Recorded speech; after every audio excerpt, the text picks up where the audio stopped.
पूर्व मुख्यमंत्री दिग्विजय सिंह ने बीजेपी पर पत्थरबाजी का आरोप लगाया, लेकिन अब इस मामले में पलटवार करते हुए बीजेपी ने किसी कौम पर बगैर सबूत सवाल उठाने पर उन्हें आड़े हाथों लिया है। उधर बढ़ते कोरोना के केस को देखते हुए एमपी सरकार ने इस मामले में रोजाना होने वाली टेस्टिंग बढ़ा दी है। इसी तरह 1 जून को राजधानी भोपाल में गौरव दिवस मनाने की तैयारी की जा रही है। उधर नगरीय प्रशासन मंत्री भूपेंद्र सिंह ने कहा कि प्रदेश सरकार के मुखिया शिवराज सिंह चौहान ओबीसी को आरक्षण दिलाने के लिए जुटे हुए हैं। इसके अलावा अपराध की खबरों में क्राइम ब्रांच ने आईपीएल सट्टा खिलाने वाले एक आरोपी को रंगे हाथों पकड़ा है, तो जिला बदर अपराधी भी शहर में घूमते हुए पकड़ा गया है।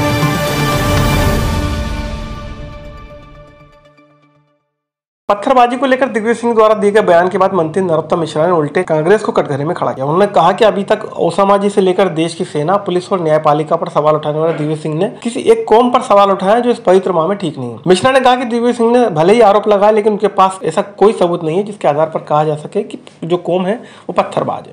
क्या हो गया दिग्विजय सिंह जी, आपको समझ ही नहीं आ रहा है। पहले तुष्टीकरण की राजनीति में एक कौम को संतुष्ट करने के लिए सेना पे सवाल उठाए, पुलिस पे सवाल उठाए, न्यायपालिका पे सवाल उठाए, और अब उस कौम को ही आपने बिकाऊ बता दिया कि पैसे लेके पत्थर फेंकते हैं। आपने एक बात तो स्पष्ट करी थी कि पत्थर अब कहां से आए थे और किसने फेंके थे, लेकिन आपको ये अधिकार, आप क्या सबूत है कि उस कौम ने पैसे लेके पत्थर फेंके? किसी कौम के बारे में ऐसा बोला, किसी व्यक्ति के बारे में बोलते तो शायद इतनी पीड़ा ना होती, पर एक कौम को बदनाम करने का काम आपने किया है, वो भी इस पवित्र मास में। अच्छा नहीं किया। गांव और कई अन्य शहरों के नामकरण दिवस और ऐसे ही आयोजनों के साथ अब एमपी की राजधानी भोपाल का गौरव दिवस मनाने की तैयारी की जा रही है। इसको लेकर एक बैठक विभागीय मंत्री भूपेंद्र सिंह की अध्यक्षता में हुई, जिसमें 2 पूर्व मेयर कृष्णा गौर और आलोक शर्मा मौजूद रहे। तैयारियों की समीक्षा के दौरान भोपाल कलेक्टर अविनाश लवानिया और निगम आयुक्त केवीएस चौधरी भी मौजूद रहे। बता दें 1 जून को भोपाल में गौरव दिवस मनाया जाएगा। उधर बढ़ते कोरोना के मामलों को देखते हुए देश में जहाँ तीसरा डोज लगाया जा रहा है, वहीं 12 साल से अधिक उम्र के बच्चों के बाद उनसे छोटे बच्चों को भी इस बीमारी से बचाने के लिए प्रयास किए जा रहे हैं। इसी के चलते एमपी में अब कोरोना के बढ़ते मामलों पर सरकार की नजर है। इसके लिए प्रतिदिन होने वाली टेस्टिंग एक बार फिर से बढ़ा दी गई है।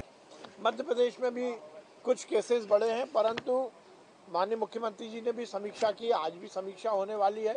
हम पूरी तरह से हर स्थिति पर नजर रखे हैं, किसी तरह की चिंता की जरूरत नहीं है। पर मैं माननीय प्रधानमंत्री जी को बहुत धन्यवाद और साधुवाद दूंगा कि उन्होंने जिस प्रकार से देश की जनता की जान बचाने के लिए वैक्सीन मुफ्त में उपलब्ध कराई, और अब 5 साल से ज़्यादा उम्र के बच्चों को भी वैक्सीन सरकार की ओर से लगेगी, तो निश्चित रूप से ये कोरोना की लड़ाई को जीतने का सबसे धारदार हथियार है।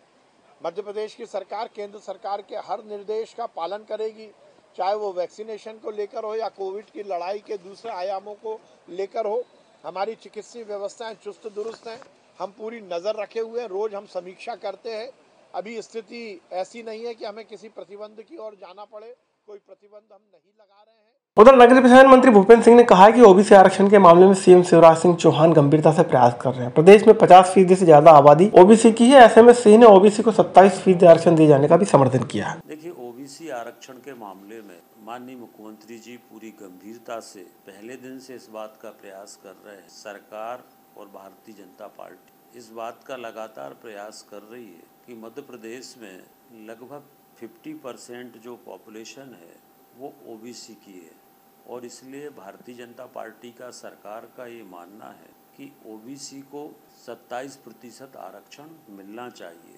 ये जो कांग्रेस सरकार ने लोकसभा चुनाव के समय जल्दबाजी में जो एक आदेश निकालने की कोशिश की, जिसको हाई कोर्ट ने स्टे किया, उसमें गलत तथ्य उन्होंने प्रस्तुत किए कि ओबीसी की जो आबादी है वो 14%।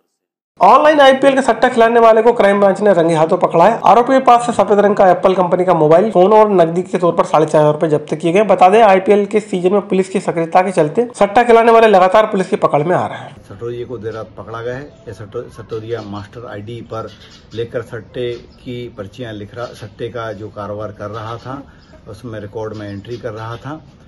इसके जो है विभिन्न साइट के जरिए काम करता है, काफ़ी बड़ा काम इसके द्वारा किया जा रहा था। इसको रात में इसको जो सट्टे के मामले में इस पर कार्रवाई की गई है, और इसके आईडी और जो साइट हैं और बाकी जो इसके सरगना हैं खेलने खिलाने वालों के संबंध में तस्दीक की जा रही है। पुलिस ने जिस अपराधी को जिला बदर किया था वह राजधानी में घूमता हुआ पाया गया, लिहाजा क्राइम ब्रांच ने उसे गिरफ्तार कर लिया। क्राइम ब्रांच के एडिशनल डीसीपी शैलेंद्र सिंह चौहान ने बताया कि आरोपी थाना ऐशबाग का सूचीबद्ध निगरानी शुदा बदमाश। क्राइम ब्रांच भोपाल के द्वारा जिला बदर उल्लंघन पर छोटू नामक बदमाश के खिलाफ कार्रवाई की गई है। यह जिला बदर जो है पहले भी 4 बार जिला बदर हो चुका है।